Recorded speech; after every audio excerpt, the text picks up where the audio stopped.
Menko Erlangga optimis Harbolnas capai 40 triliun rupiah.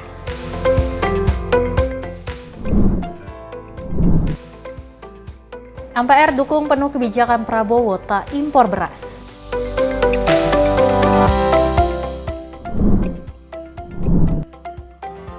Mendes tegas tolak jual beli jabatan di Kemendes PDT.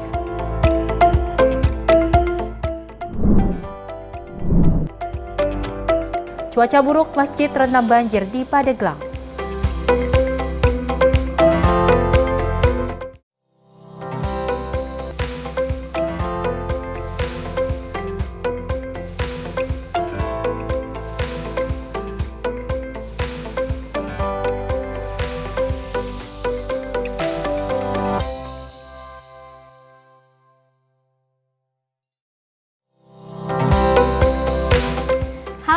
Selamat pagi pemirsa Simpo TV. Selamat pagi Sally. Selamat pagi apa kabar Festi? hari ini? Luar biasa baik ya. Dan kita juga berdua mendoakan pemirsa di rumah bisa dalam keadaan sehat walafiat. Apalagi cuaca hari ini Sally dan juga pemirsa akhir-akhir ini banyak sekali daerah-daerah yang terkena musibah seperti banjir yang ada di Sukabumi, Jawa Barat. Kita doakan mudah-mudahan para pengungsi dan juga korban bisa diberikan ketabahan dan juga pemerintah bisa terus memberikan bantuan yang sebanyak-banyaknya untuk yang membutuhkan. Betul, dan yang terpenting Festi dan pemirsa di mana masyarakat Indonesia bisa menjaga kesehatan.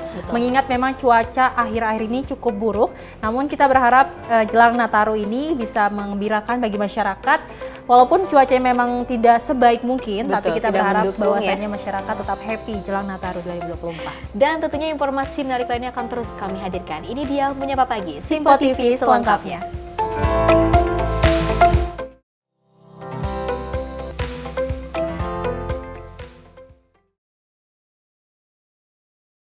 Ya pemirsa, kita awali dengan berita utama. Presiden Prabowo Subianto menyerahkan daftar isian pelaksanaan anggaran atau DIPA dan buku daftar alokasi transfer ke daerah atau TKD tahun anggaran 2025 secara digital di Istana Negara Jakarta.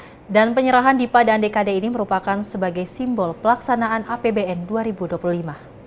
Presiden Prabowo Subianto resmi menyerahkan daftar isian pelaksanaan anggaran atau DIPA dan alokasi transfer ke daerah atau TKD tahun 2025. Prabowo mengatakan penyerahan DIPA dan transfer daerah merupakan simbol pelaksanaan APBN 2025. Dan penyerahan DIPA dan TKD ini merupakan yang pertama dilakukan Prabowo Subianto sebagai presiden. Maka dari itu, Presiden Prabowo bertekad pihaknya akan melaksanakan pembangunan nasional dalam rangka melanjutkan upaya transformasi bangsa menuju Indonesia Emas tahun 2045. Hari ini kita memasuki tahap yang penting dalam pemerintahan kita, yaitu acara penyerahan daftar isian pelaksanaan anggaran DIPA dan daftar alokasi transfer ke daerah tahun anggaran 2025.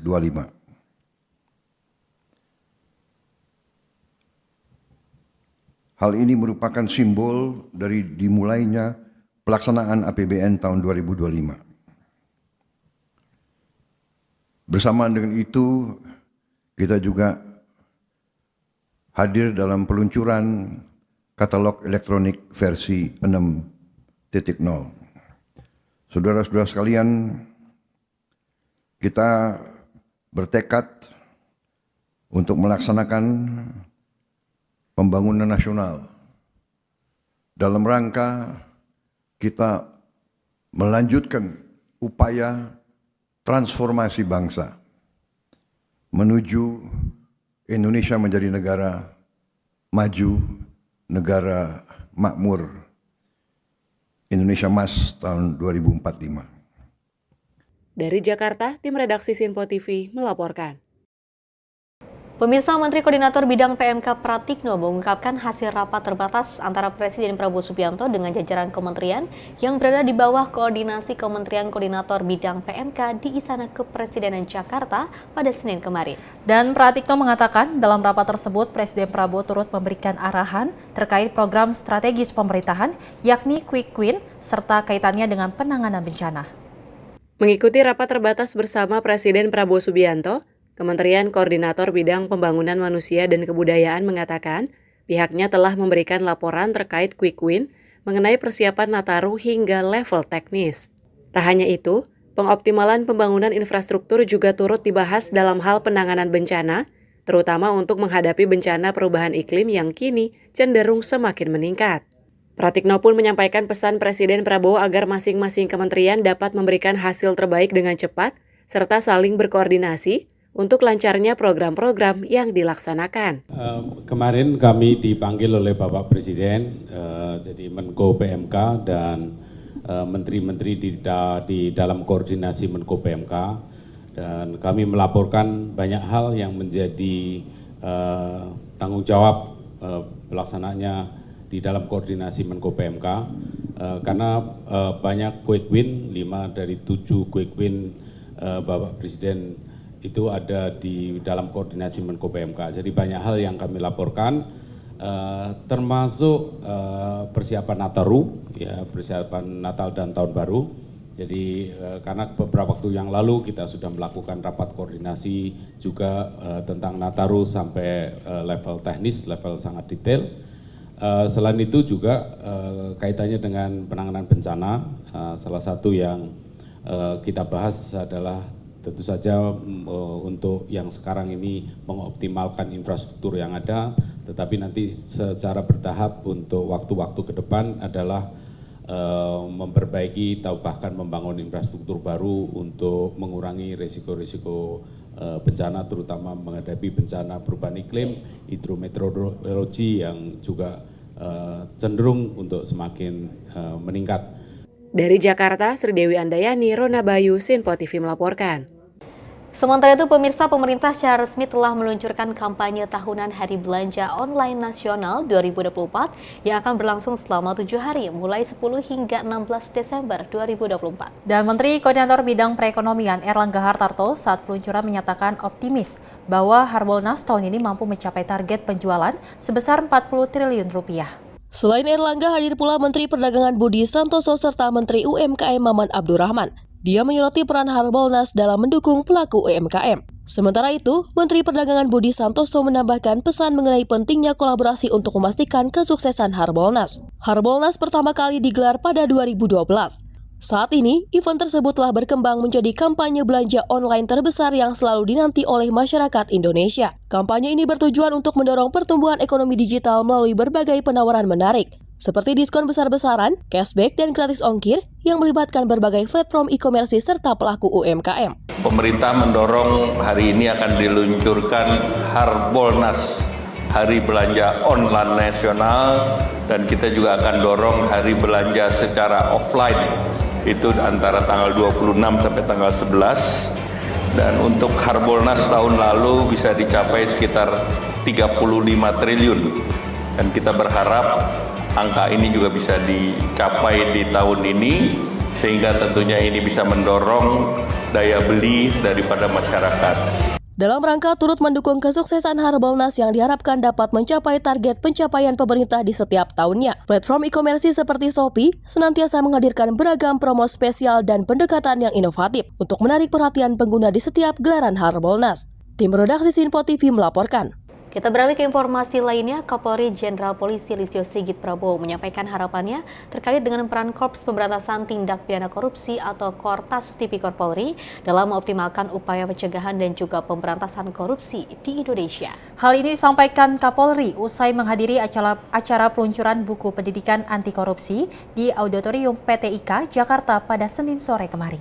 Dalam pernyataannya, Kapolri Jenderal Polisi Listio Sigit Prabowo menegaskan bahwa peraturan Presiden atau Perpres tentang Korps Pemberantasan Tindak Pidana Korupsi Kortas Tipikor Polri telah disahkan. Listio menyebut, meski Perpres telah disahkan, masih dibutuhkan penyempurnaan terkait struktur dan mekanismenya untuk meningkatkan efektivitas kinerja Korps Pemberantasan Tindak Pidana Korupsi Polri. Listio menyampaikan bahwa dengan adanya Kortas Tipikor Polri, diharapkan Polri dapat lebih maksimal dalam menangani kasus-kasus korupsi, baik melalui pencegahan maupun penegakan hukum. Ya, saya kira Kortas memang kemarin Perpresnya sudah disahkan, namun demikian dalam prosesnya masih ada penyempurnaan terkait dengan strukturnya. Tentunya harapan kita Kortas Tipikor semakin bisa mengoptimalkan peran Polri dalam hal pencegahan dan pemberantasan tipikor di Indonesia. Dari Jakarta, Jihan Nabila, Mutia Anggiani, Sinpo TV melaporkan. Pemirsa, Presiden Prabowo Subianto menegaskan kunci utama pengendalian inflasi di masa depan adalah swasembada pangan. Kondisi ini perlu diupayakan sesuai dengan kearifan lokal mulai dari tingkat kabupaten dan kecamatan. Pernyataan itu diungkapkan saat rapat koordinasi pengendalian inflasi tahun 2024 di Sasana Bakti Praja, Kementerian Dalam Negeri, Jakarta. Presiden Prabowo Subianto menghadiri rapat koordinasi pengendalian inflasi Kemendagri di kantor Kemendagri Jakarta Pusat Senin 9 Desember 2024. Dalam sambutannya, Presiden Prabowo memberikan apresiasi terhadap mekanisme pengendalian inflasi yang dinilainya sebagai inovasi besar dalam tata kelola ekonomi nasional. Presiden Prabowo pun menekankan pentingnya melanjutkan mekanisme tersebut. Presiden Prabowo mengapresiasi capaian inflasi nasional yang berhasil ditekan di bawah 3%, meski di tengah ketidakpastian global. Hal ini menurut Kepala Negara patut disyukuri. Dalam hal tersebut, Presiden mengapresiasi langkah gerakan tanam serentak yang dijalankan di beberapa daerah. Langkah ini sejalan dengan strategi besar pemerintah dalam meningkatkan ketahanan pangan nasional. Kelanjutan daripada masa depan kita, kuncinya sekali lagi adalah swasembada. Swasembada pangan dalam arti yang luas dan dalam arti yang menyeluruh. Dari dulu kita diajarkan tiap desa harus punya lumbung pangan. Tiap desa. Jadi inilah strategi besar kita. Tetapi secara keseluruhan sebetulnya inflasi kita yang dalam kondisi sekarang saya kira sudah cukup bersyukur kita. Di bawah 3% inflasi saya kira sudah sesuatu yang prestasi. Dalam kesempatan tersebut, Kepala Negara turut mengapresiasi langkah beberapa daerah seperti Provinsi Sumatera Selatan yang sudah menjalankan gerakan tanam serentak. Menurutnya, langkah tersebut sejalan dengan strategi besar pemerintah dalam meningkatkan ketahanan pangan nasional. Dalam hal yang sama, Presiden Prabowo juga mengingatkan pentingnya menjaga persatuan dan kerukunan di tengah ancaman ketidakstabilan global. Presiden Prabowo meminta seluruh elemen bangsa tidak mudah terpancing oleh provokasi yang dapat memecah belah bangsa. Tim redaksi Sinpo TV melaporkan. Pemirsa, dari Ketua MPR Ahmad Muzani mendukung penuh langkah Presiden Prabowo Subianto untuk menghentikan impor beras pada tahun depan jika stok pangan dalam negeri kuat. Menurutnya langkah Presiden Prabowo Subianto tersebut dinilai relevan dan memungkinkan karena berbagai upaya swasembada pangan sudah mulai membuahkan hasil yang signifikan. Presiden Prabowo Subianto menyebut bahwa Indonesia tidak perlu impor beras lagi. Pasalnya, cadangan pangan dalam negeri saat ini mengalami kenaikan. Merespon hal itu, Ketua MPR Ahmad Muzani mendukung penuh langkah Presiden Prabowo untuk tidak mengimpor beras pada tahun depan. Pasalnya, pemerintah juga giat melakukan intensifikasi pertanian dengan perbaikan irigasi, penambahan anggaran di bidang pupuk, dan perbaikan benih-benih, sehingga mampu menunjukkan hasil yang signifikan. Stok pangan harus dijaga supaya persediaan pangan di dalam negeri harus cukup kuat. Dan Pak Prabowo akan berusaha sekuat tenaga untuk menjaga stok pangan dari persediaan yang bisa dihasilkan dari dalam negeri. Karena itu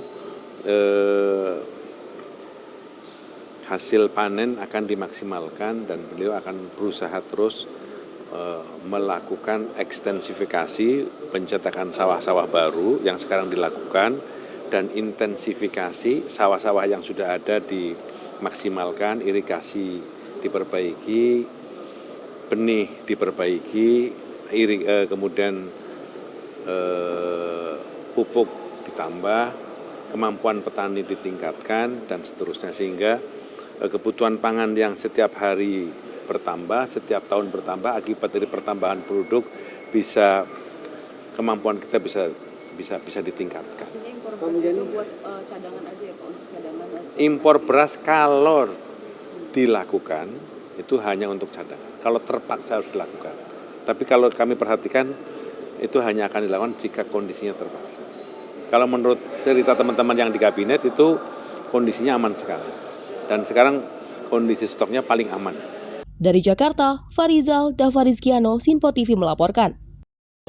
Ya, Seli dan juga pemirsa, salah satu cita yang sering digaungkan oleh Presiden Prabowo Subianto dari sejak debat Capres dan juga Cawapres ya, selalu menekankan adanya swasembada pangan di Indonesia seperti itu. Bahkan beberapa menteri seperti Menko Erlangga Hartarto, terus juga ada beberapa Mendak seperti itu juga terus menggaungkan salah satu program yang memang diutuskan oleh Presiden Prabowo Subianto terkait dengan swasembada pangan. Dan memang kita ketahui Festi dan pemirsa di mana swasembada pangan ini ditargetkan akan rampung pada tahun 2027. Kita lihat juga Mendes PDT ingin sekali para petani Indonesia ikut berkolaborasi dalam program swasembada pangan, di mana salah satu program ini dapat mensejahterakan masyarakat Indonesia. Dan tentunya juga ini akan rampung pada 4 hingga 5 tahun ke depan. Ya, pemirsa, sejumlah informasi menarik lainnya akan terus kami hadirkan usai jeda berikut ini.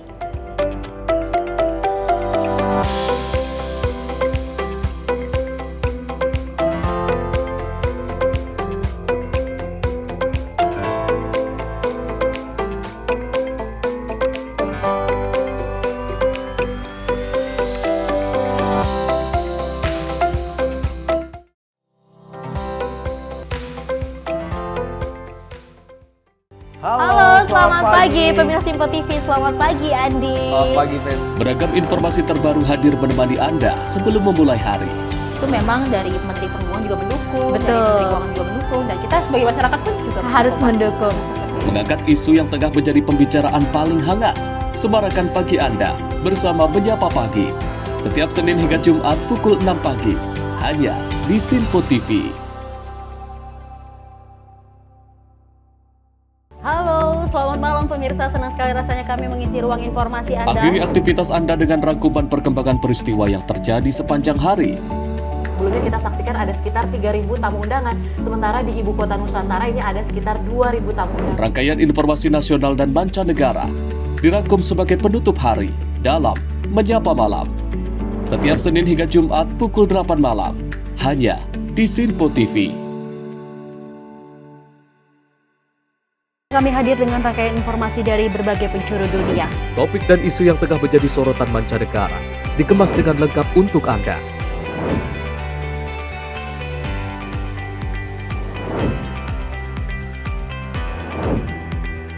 Peristiwa penting yang terjadi dari berbagai belahan dunia kini hadir dalam Sinpo Dunia setiap Senin hingga Jumat pukul 7:30 malam hanya di Sinpo TV. Halo pemirsa, kami kembali hadir dengan sejumlah informasi yang kami himpun dari berbagai penjuru dunia. Rangkaian informasi yang membuat akhir pekan Anda begitu bermakna. Sebuah kelompok di Afrika Selatan memberikan layanan pertunjukan film dengan tenaga surya. Berita yang menjadi sorotan media dari dalam dan luar negeri kami hadirkan untuk menemani pekan Anda dalam Sinpo Dunia Sepekan, Sabtu dan Minggu pukul 9 pagi, hanya di Sinpo TV.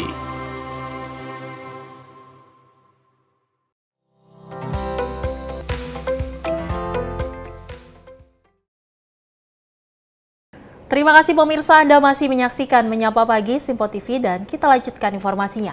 Di mana Transjakarta terus berkomitmen mewujudkan transportasi publik ramah lingkungan, yakni dengan menghadirkan layanan bus listrik. Transjakarta resmi meluncurkan 200 armada bus listrik high-deck di Silang Monas, Jakarta sebagai wujud perubahan menuju mobilitas lebih hijau dan juga efisien. Sebagai bagian dari upaya mendukung transisi ke transportasi berkelanjutan, Transjakarta meluncurkan 200 armada bus listrik di Silang Monas, Jakarta pada Selasa 10 Desember 2024. Bus listrik high-deck ini diharapkan mampu mengurangi biaya operasional hingga 5 hingga 10%, serta berkurangnya subsidi BBM, penghematan total bisa mencapai 18 hingga 20%. Direktur Utama Transjakarta, Welvinzon Yuza, menjelaskan, bus listrik Transjakarta merupakan hasil kolaborasi antara teknologi canggih dan dari produksi lokal.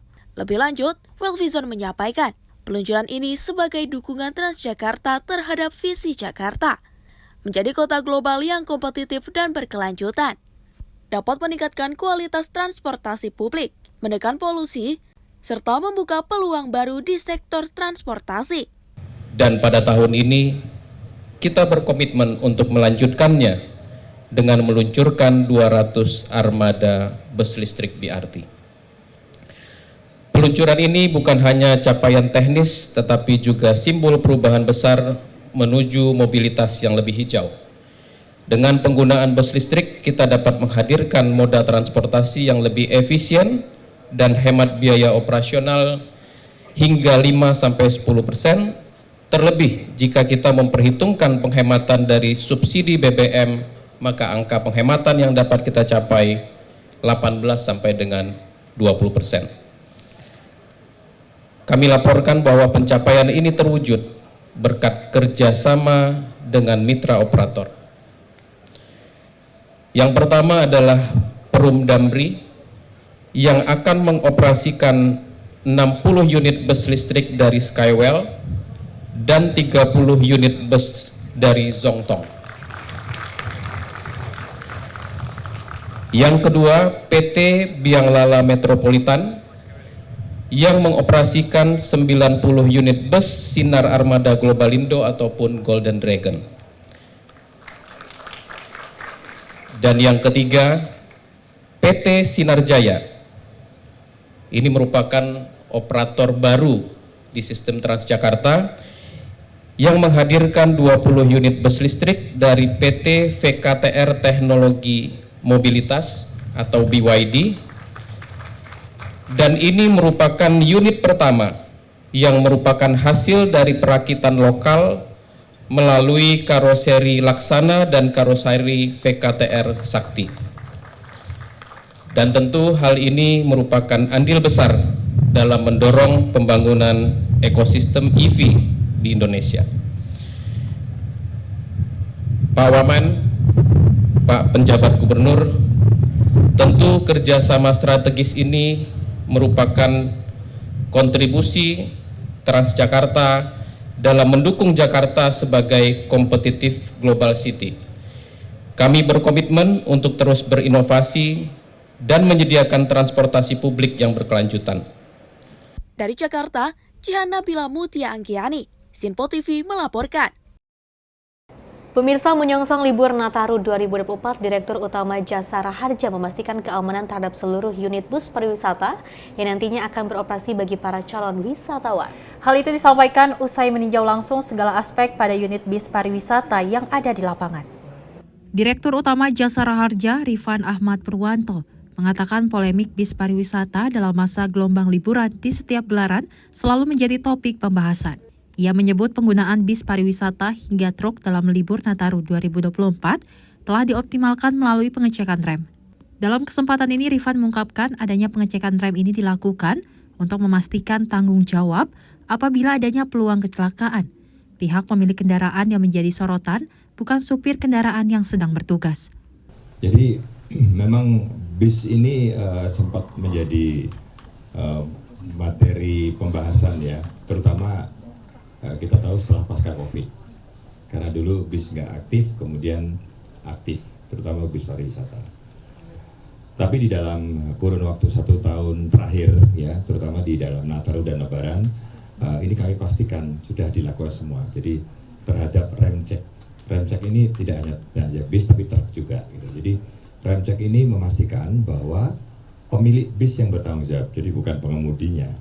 Dipastikan bahwa rem semua baik rem, oli, semua itu berjalan dengan baik, ya, dan dipastikan juga tidak asal digunakan. Nah, yang tidak kalah penting adalah bagaimana pengguna bis pariwisata ini terhadap kelayaan jam penggunaan dengan pengemudinya. Selain itu, Rifan juga menyoroti soal penggunaan bis pariwisata terhadap kelayakan jam penggunaan bis dengan pengemudinya. Ia memaparkan alasan lain dari polemik ini tak hanya lain adalah upaya untuk menghindari menginap di satu daerah selama perjalanan menuju tujuan. Lebih dalam melalui adanya tindakan secara menyeluruh oleh pihak pemerintah melalui Jasara Harja, diharapkan mampu meredam tingginya angka kecelakaan selama masa libur baik di Nataru ataupun libur mudik Lebaran. Dari Jakarta, Max Azizul Hakim, Tim Liputan Sinpo TV. Sementara itu, pemirsa, pihak KAI menyebut sebanyak puluhan ribu perjalanan akan berlangsung selama libur Nataru 2024. Dan PT KAI pun menyiapkan berbagai langkah mitigasi apabila membludaknya jumlah penumpang dengan memastikan tiket perjalanan MRT hingga LRT tetap normal ke depannya. Wakil Ketua Hubungan Masyarakat PT KAI Indonesia, Anne Purba menyampaikan langkah yang cepat dan akurat bagi para calon penumpang KAI selama periode libur Natal dan Tahun Baru 2024 di tanah air.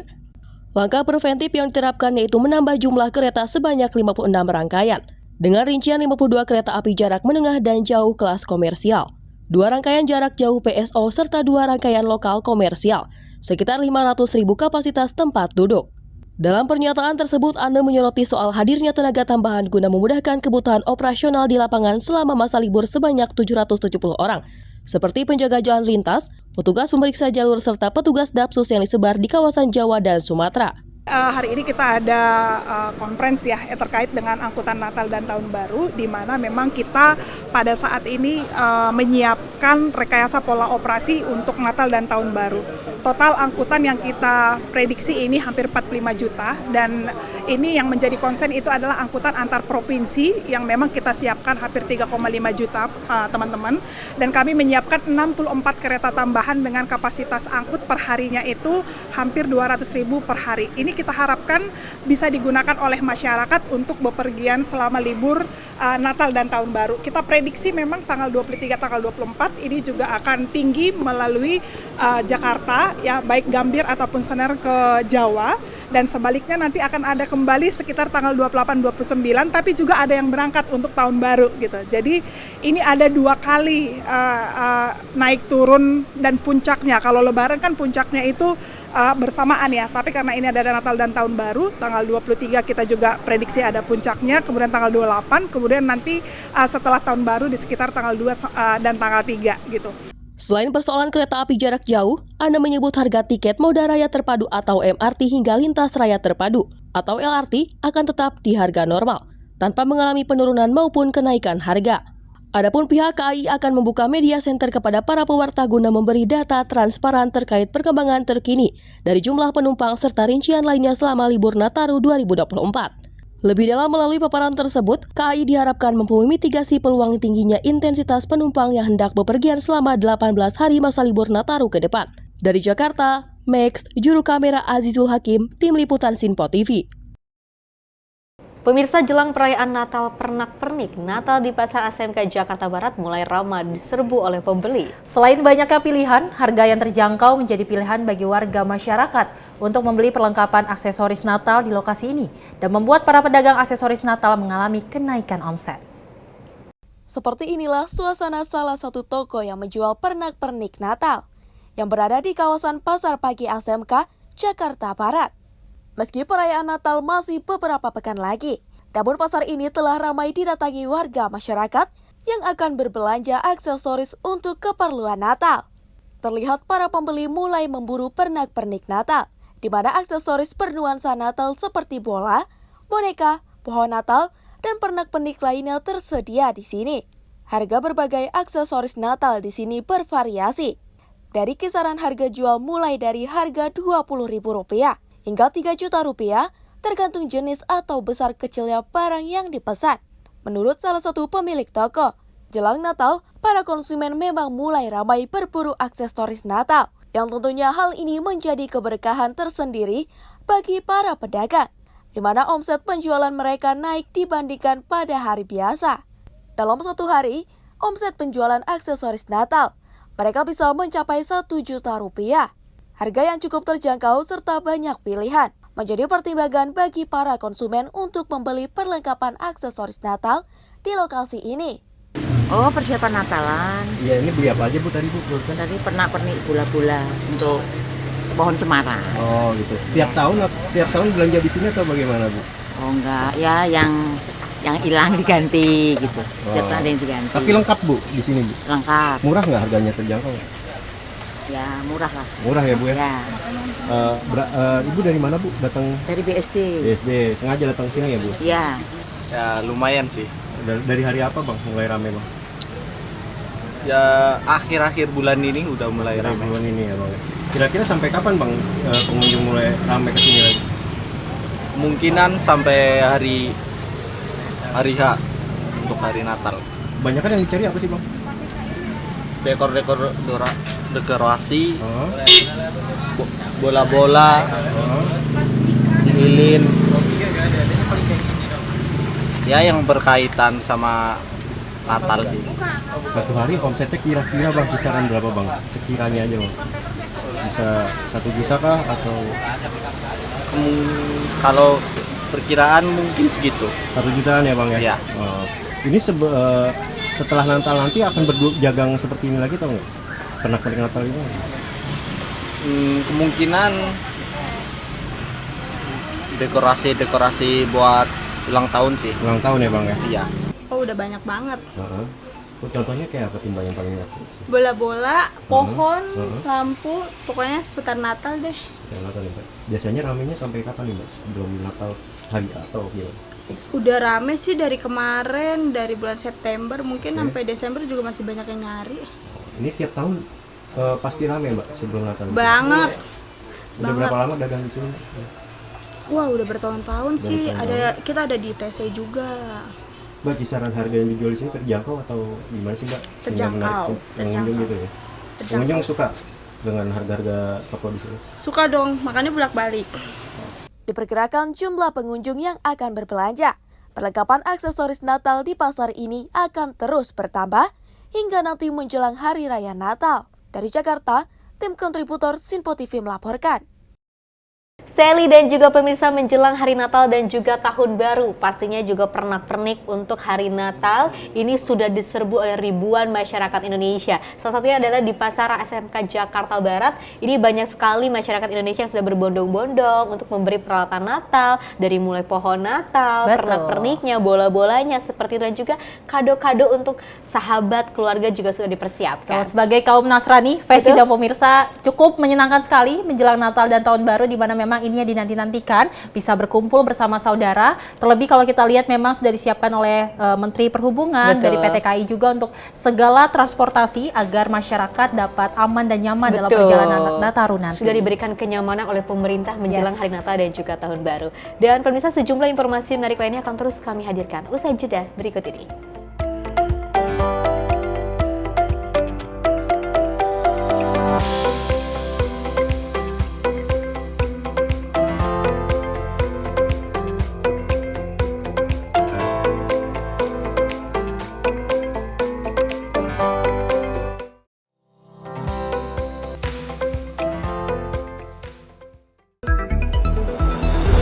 Jadilah yang pertama mengetahui perkembangan terkini seputar informasi dari lembaga parlemen. Punya data nasional, tidak ada satupun backup berarti kan?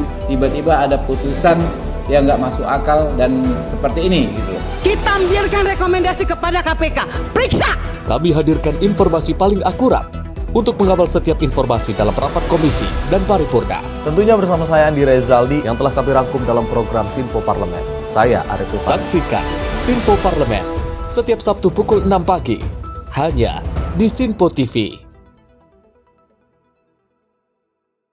Pemirsa, Sinpo TV kembali hadir menemani Anda dengan berbagai informasi yang telah kami rangkum dalam sepekan. Sajian lengkap informasi sepekan kami hadirkan untuk Anda.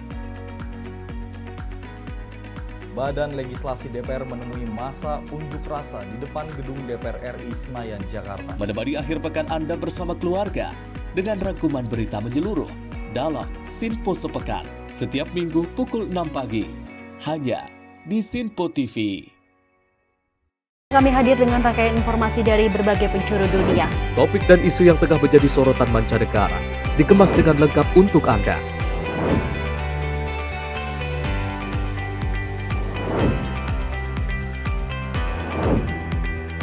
Peristiwa penting yang terjadi dari berbagai belahan dunia ini hadir dalam Sinpo Dunia setiap Senin hingga Jumat pukul 7:30 malam hanya di Sinpo TV.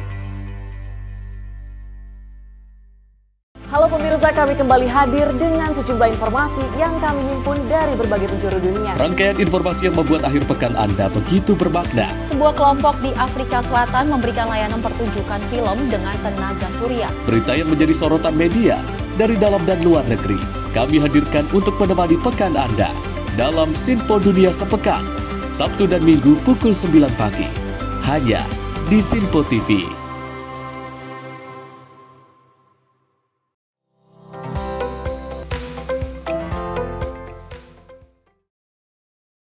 Anda masih menyaksikan Menyapa Pagi Simpo TV pemirsa. Kalau sebelumnya soal Nataru, ini informasi selanjutnya terkait kinerja dari Kabinet Merah Putih, di mana Menteri Sosial Republik Indonesia Saifullah Yusuf meninjau warga terdampak banjir di Pasuruan dan Sidoarjo. Mensos Saifullah beserta tim Kemensos hadir untuk menyalurkan bantuan logistik. Melalui video yang diunggah di akun sosial media Instagram @Kemensos.RI, Menteri Sosial RI Saifullah Yusuf meninjau warga terdampak banjir di Pasuruan dan Sidoarjo pada Minggu 8 Desember 2024. Dalam kunjungannya, Mensos memastikan kebutuhan korban terdampak banjir tercukupi. Merespon cepat terjadinya bencana yang terjadi di Pasuruan dan Sidoarjo, Kementerian Sosial telah menurunkan pasukan Taruna Siaga Bencana atau Tagana untuk mendirikan dapur umum dan mendistribusikan berbagai bantuan logistik untuk memenuhi kebutuhan dasar. Tim Redaksi Sinpo TV melaporkan. Pemirsa, Menteri Desa dan juga Pembangunan Daerah Tertinggal Republik Indonesia Yandri Susanto secara tegas menolak adanya jual beli maupun serah terima mahar atau memanfaatkan koneksi kedekatan untuk mengisi jabatan tertentu. Jika ada pejabat atau pihak yang melakukan hal tersebut, maka Mendes Yandri ini akan menindak tegas sesuai dengan regulasi yang ada. Menteri Desa dan Pembangunan Daerah Tertinggal RI, Yandri Susanto, secara tegas menyatakan akan mencopot atau memecat pejabat Kemendes PDT apabila terbukti terlibat praktik jual beli jabatan. Hal tersebut ia sampaikan saat memimpin rapat pimpinan paripurna penajaman 12 rencana aksi Kementerian Desa dan Pembangunan Daerah Tertinggal di kantor Kemendes Jakarta. Menurut Yandri, langkah penindakan tegas itu sejalan dengan amanat Presiden Prabowo Subianto, di mana Prabowo telah menyampaikan arahan dalam banyak kesempatan untuk menghilangkan korupsi, kolusi, dan nepotisme di pemerintahan. Dengan demikian, pemerintah dapat fokus pada kerja guna mewujudkan Indonesia menjadi negara maju. Dari periode ke periode, dari menteri ke menteri, dari gubernur ke gubernur, dari kepala badan ke kepala badan, lembaga, dari wali kota ke wali kota, selalu yang menjadi isu itu adalah jual beli jabatan. Saya sebagai Menteri Desa dan Pembangunan Daerah Tertinggal, tidak ada jual beli jabatan di Kementerian Desa dan Pembangunan Daerah Tertinggal. Saya tegaskan sekali lagi, tidak ada sogok menyogok di lingkungan ini, Pak. Bapak mau jadi eselon 1 atau Ibu mau jadi eselon 1, tidak ada setoran 1 rupiah pun kepada pihak manapun. Mau dia ngaku orangnya Pak Wamen, mau ngakunya orang Pak Menteri, mau ngaku staf khusus, mau ngaku orang dekat, tidak ada yang kita tolerir seperti itu. Jadi tidak ada istilah kong kali kong jabatan. Dari Jakarta, tim Redaksi Sinpo TV melaporkan. Pemirsa, Kementerian Sosial bersama sejumlah pihak menggelar operasi katarak gratis untuk lansia di Nusa Tenggara Barat. Dan Menteri Sosial Saifullah Yusuf ini meninjau langsung operasi katarak tersebut pada Senin kemarin. Melalui video yang dibagikan akun sosial media Instagram @Kemensos.RI, Menteri Sosial Saifullah Yusuf meninjau langsung operasi katarak di RS Harapan Keluarga NTB pada Senin 9 Desember 2024. Kemensos bekerja sama dengan sejumlah pihak, diantaranya Rumah Sakit, Pemda NTB, dan sejumlah lembaga donor menggelar operasi katarak gratis untuk lansia di NTB. Program operasi katarak gratis dilaksanakan untuk memulihkan penglihatan, mengurangi kebutaan, dan meningkatkan kualitas hidup. Berdasarkan data sejak 2022, lebih dari 3.800 pasien terbantu, sehingga operasi katarak gratis akan terus diperluas dengan melibatkan lebih banyak pihak di seluruh Indonesia. Melalui video yang dibagikan, Kemensos menyatakan akan terus hadir memulihkan penglihatan, menghadirkan harapan baru bagi ribuan lansia, dan meningkatkan kualitas hidup masyarakat. Tim Redaksi Sinpo TV melaporkan. Pemirsa, sejumlah warga desa Trenggoli Kabupaten Demak, Jawa Tengah menerima sertifikat tanah melalui program pendaftaran tanah sistematis lengkap atau PTSL. Penyerahan sertifikat ini dilakukan secara simbolis oleh Kepala Kantor Pertanahan Kabupaten Demak, Bambang Baroto. Kepala Kantor Pertanahan Kabupaten Demak, Bambang Boto, menyerahkan sertifikat tanah kepada sejumlah warga desa Trenggoli, Jawa Tengah pada beberapa waktu lalu. Penyerahan pun diberikan secara simbolis kepada 50 warga penerima PTSL.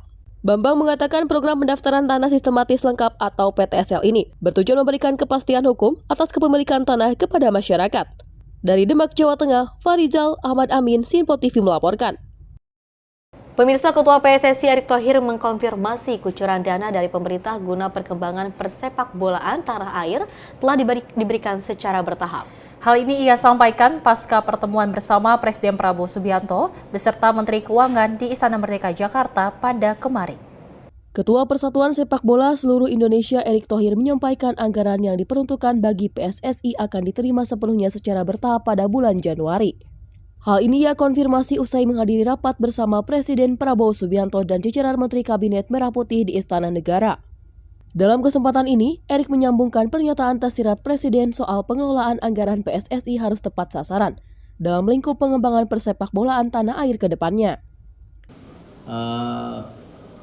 Tadi juga disampaikan ketika ada acara di Istana, Pak Prabowo sampaikan, Pak Erick, dana yang saya bantu PSSI mungkin nanti sebagian akan cair bulan Januari. Artinya untuk persiapan U17, U20 di Piala Asia paling tidak kita sudah punya juga pendanaan cash flow untuk mempersiapkan training camp dan lain-lain. Ini sesuatu yang menggembirakan. Tadi saya bilang terima kasih Bapak. Dan dana besarnya yang nilainya nanti 200 lebih nanti akan diturunkan bertahap. Tapi mohon teman-teman media ingat bahwa PSSI itu bukan 100% dari pemerintah ya. Bahwa kita juga sudah mengumpulkan dana hampir 400 miliar buat tahun depan. Tetapi kan tentu flow keuangannya bertahap, nggak bisa semuanya cair Januari, Februari, sedangkan programnya itu setahun. Nantinya dana yang diberikan oleh pemerintah pusat kepada PSSI akan dikelola mulai dari pengembangan bibit pemain, infrastruktur sarana dan prasarana hingga hal lainnya. Lebih dalam, melalui hal ini diharapkan mampu mendorong kualitas dan kuantitas persepak bolaan Indonesia, serta bersaing mulai dari level Asia Tenggara, Asia hingga dunia. Dari Jakarta, Max, juru kamera Azizul Hakim, Tim Liputan Sinpo TV. Ya, saya dan juga pemirsa terkait dengan pengalokasian dana yang ataupun anggaran yang nantinya ini akan membantu persepak bolaan Indonesia seperti itu, dan mudah-mudahan dengan adanya anggaran dana yang telah ditentukan dan juga disetujui oleh Presiden Prabowo Subianto ini bisa mengembangkan lagi semangat juang dari para seluruh atlet sepak bola Indonesia. Kita berharap potensi sepak bola Indonesia ini dapat meraih di kancah internasional, di mana kalau kita ketahui sebelumnya Indonesia menang dengan Arab Saudi, dan kita berharap bahwasanya di pertandingan selanjutnya Indonesia dapat mengharumkan terus melambung nama tinggi Indonesia. seperti itu ya. Dan pemirsa, sejumlah informasi menarik lainnya akan terus kami hadirkan usai jeda berikut ini.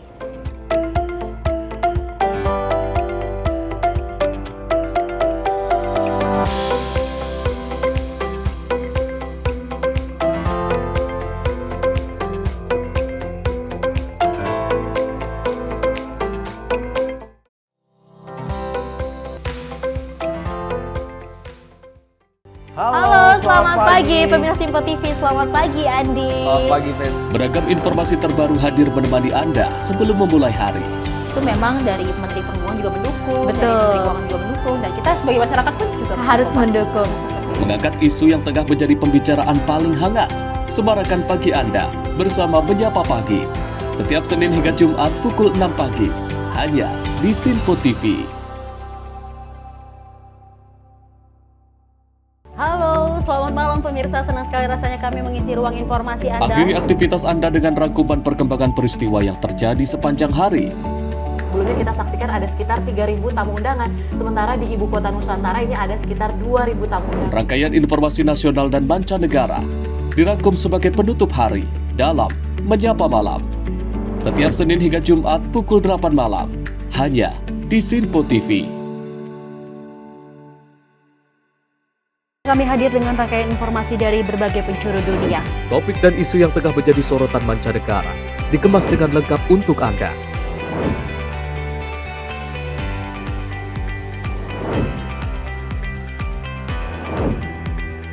Peristiwa penting yang terjadi dari berbagai belahan dunia ini hadir dalam Sinpo Dunia setiap Senin hingga Jumat pukul 7:30 malam hanya di Sinpo TV. Halo pemirsa, kami kembali hadir dengan sejumlah informasi yang kami himpun dari berbagai penjuru dunia. Rangkaian informasi yang membuat akhir pekan Anda begitu bermakna. Sebuah kelompok di Afrika Selatan memberikan layanan pertunjukan film dengan tenaga surya. Berita yang menjadi sorotan media dari dalam dan luar negeri kami hadirkan untuk menemani pekan Anda dalam Sinpo Dunia Sepekan, Sabtu dan Minggu pukul 9 pagi. Hanya di Sinpo TV.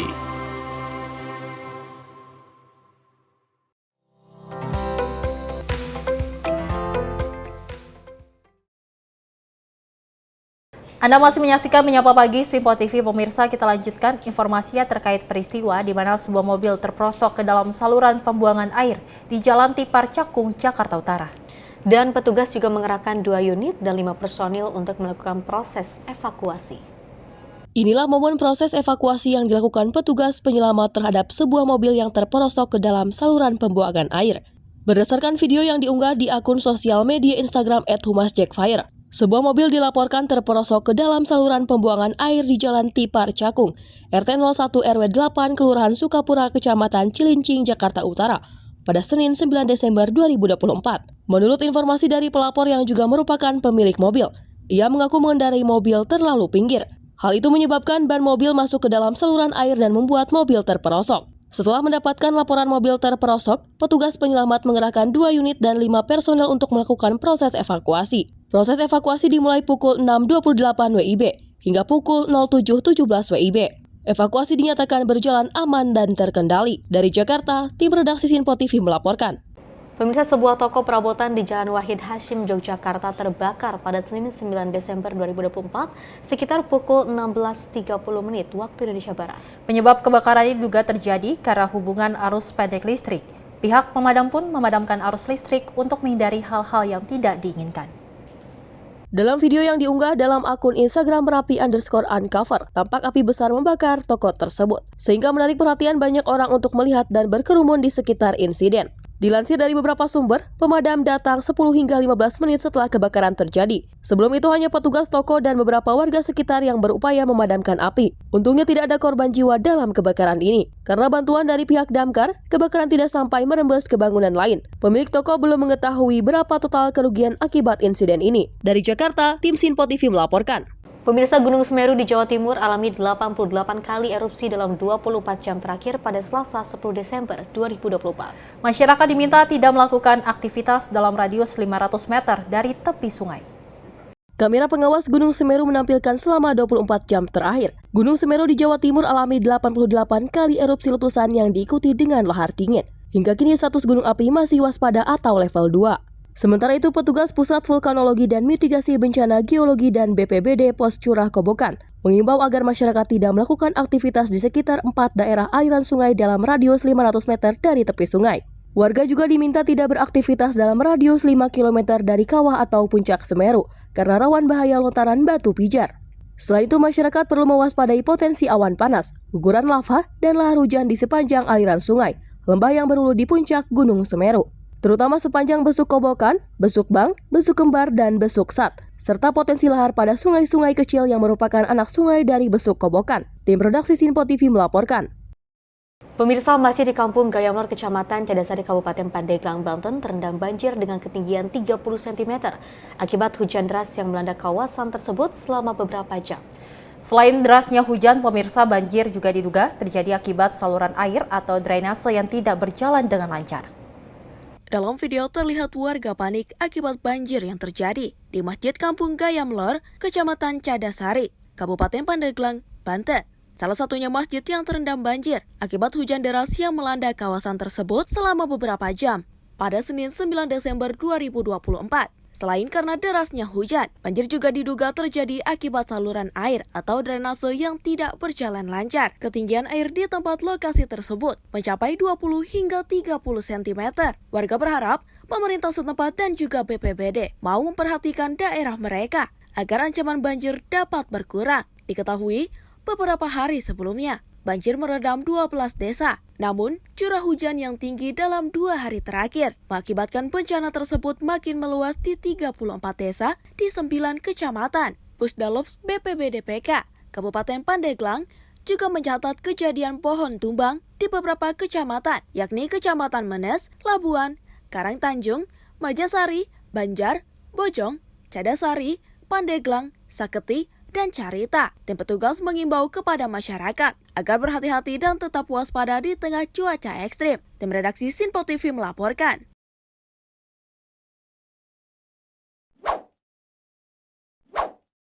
Kita beralih ke informasi lainnya, pemirsa. Kementerian Koordinator Bidang Pembangunan Manusia dan Kebudayaan menggelar rapat tingkat menteri terkait dengan antisipasi cuaca di Jabodetabek.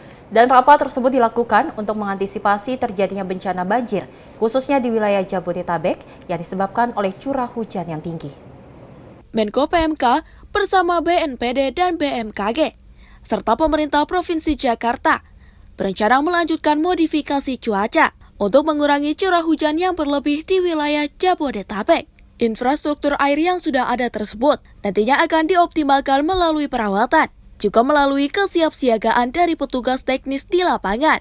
Tak hanya itu, Menko PMK dan pihak terkait juga akan membentuk posko bersama di BNPD dalam rangka mempermudah pengawasan dan mempermudah koordinasi dari waktu ke waktu. Pagi hari ini kita menjalankan rapat. Hal-hal apa yang harus kita lakukan agar bencana banjir bisa diminimalisir semaksimal mungkin.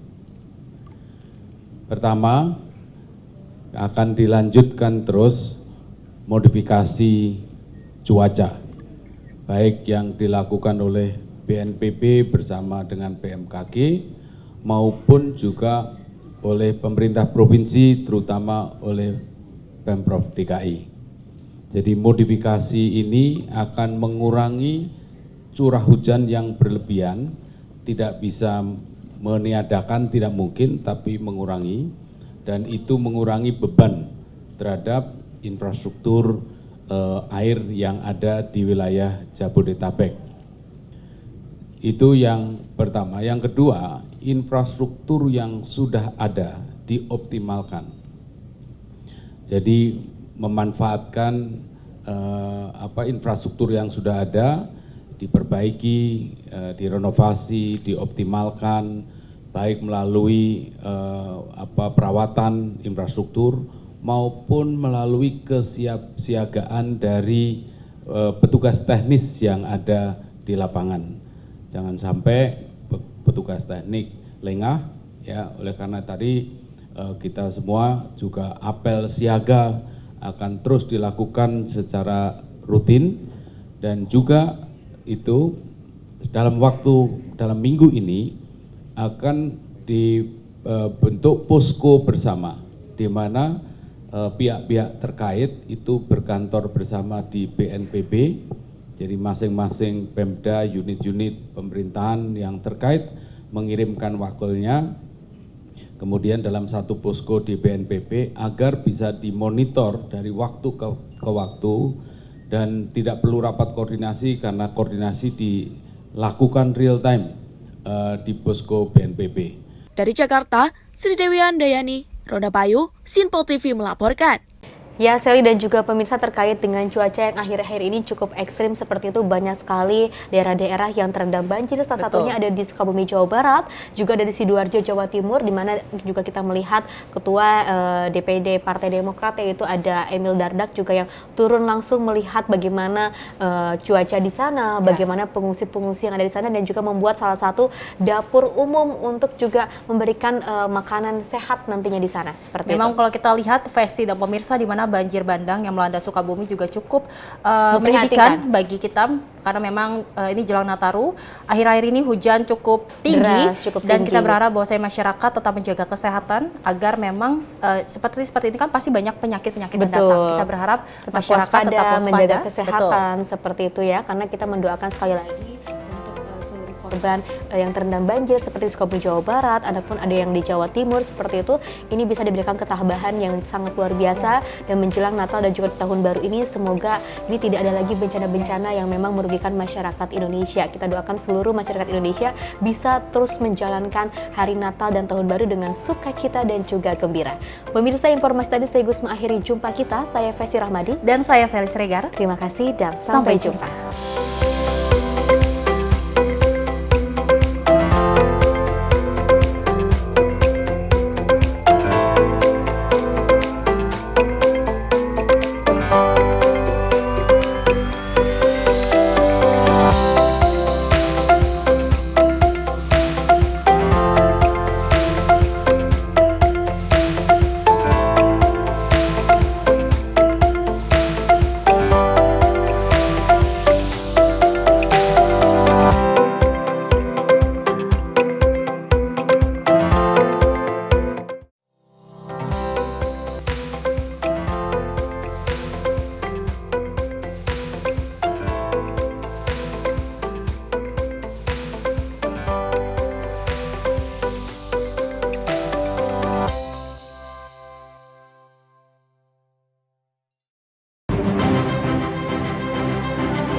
Simpo TV, News, Sport, Entertainment.